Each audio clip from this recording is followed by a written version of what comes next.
I just gave you all of my merchandise. I gave you all of my goods. You said you're gonna pay me. Why don't you pay me? You guys aren't even using your hands. Come on, I want you to put your hands into it. Upstander!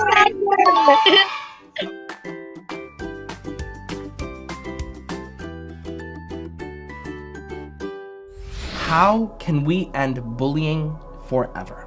Once, there was a man from Yemen who came to Makkah. This was before Islam existed. Now, this man from Yemen brought all of his merchandise because he wanted to sell it. He found a man from Makkah and the Quraysh, and the man from Yemen sold it. Now, here's the thing. The very next day, when the man from Yemen came to collect his money, the guy didn't pay him. He said, I just gave you all of my merchandise. I gave you all of my goods. You said you're gonna pay me. Why don't you pay me? And the man from Makkah said, what are you gonna do about it? You can't do anything, and he left.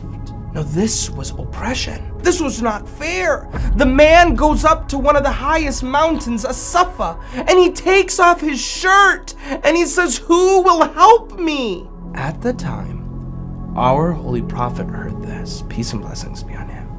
And he gathered together with some of the leaders of Makkah, and they signed a treaty, the Alliance of Goodness. And they decided that they would make sure that they would stand up for anyone who's getting bullied or oppressed. And they made sure that this man from Yemen got his merchandise back.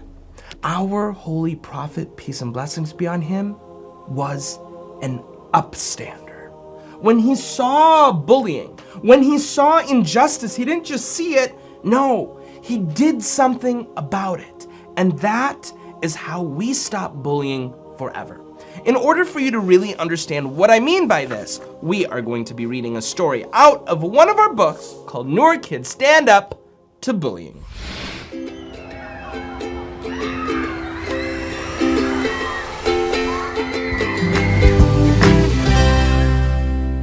Here are the eyeglasses. They give you X-ray vision, says Asad. Policemen can use the glasses to catch villains. Subhanallah, says Mr. Salman. Your glasses can help keep everyone in Maple Grove safe and sound. Zaid is jealous that Asad's project is so great, so he says something mean and filled with hate. I just saw the ugliest thing in the world, Asad's glasses. They made me want to hurl. Jeepers, Zaid, that was a seriously mean thing to say. Asad is my friend. You need to be kinder next time, okay? And plus, I think the eyeglasses are really cool. They are probably the best project at school. Amin is Asad's friend. Now, does he just sit here and just watch his friend get bullied? No. Amin stands up for his friend. I want you to say this with me, and I know it might feel silly, but I literally want you to say it with me out loud so that I can hear it and everyone in your room can hear it. Upstander. He's even being Assalamu alaikum, Asman Rumaisa. Wa alaikum assalam. You guys are outside right now? Is the weather gorgeous in Manitoba or what? It's very good weather. It's good weather. It's fall. It's fall. That's why the trees are red. I want you to repeat after me. Upstander. Upstander. No, but you have to say it like you mean it. Upstander. Upstander. No. You gotta say it with your chest, okay? Upstander. Upstander. You guys aren't even using your hands. Come on, I want you to put your hands into it. Upstander. Okay, Talha, that was a little bit too much, please. You know, this is a kids program. Please, no, I'm joking. All right. Now, hey, do you guys know what it means to be an upstander, Rumaisa and Asma? To stand up for someone that is being bullied or not being treated fairly. So, the way Amin behaves in this story, right? When he sees someone else being made fun of, he doesn't just sit there and look at it. That would be a bystander. A bystander just stands by and they just look at it.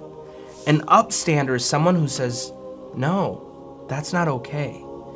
As Muslims, our Holy Prophet Muhammad, peace and blessings be on him, tells us that when we see injustice, when we see someone being bullied, it's our job to try to stand up, try to fix it with our own hands. If we can't fix it with our own hands, we speak out against it. The way we speak out, we say, hey, cut it out. Or at the very least, we should feel bad about it in our hearts. So one last time, Rumaysa, Asma, and the little prince named Talha. On the count of 3, I need an upstander. 1, 2, 3.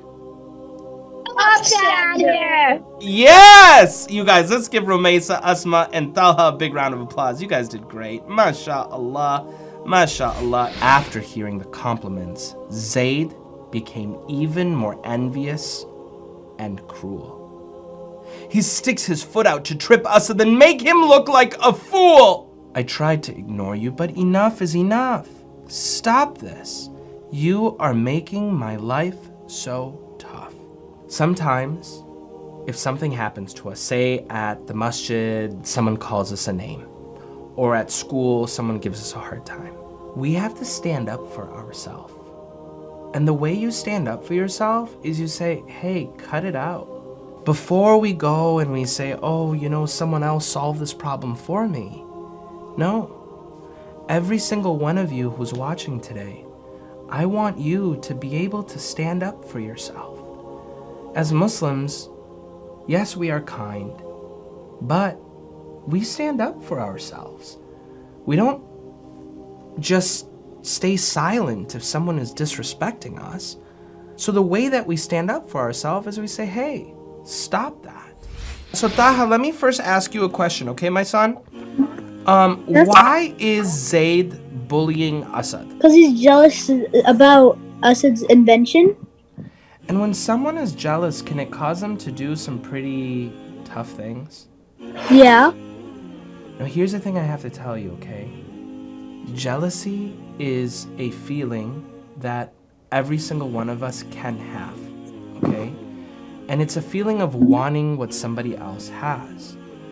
Now, it becomes a problem when it's not just that we want what someone else has, we want it so much that we don't want them to have it either. That's when it becomes something called hasad. And there's a way that we can fix that.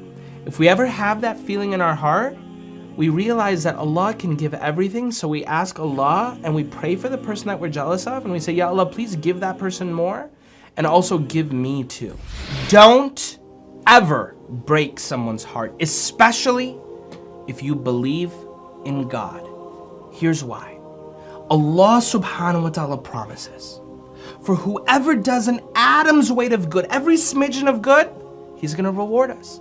And whoever does a smidgen worth of evil, Allah will punish us. Look, there are many times when I might feel like getting angry at a brother or a sister or a friend at school. But I remember to myself, I never want to be someone who bullies. I never want to be one of the people who oppresses. Why?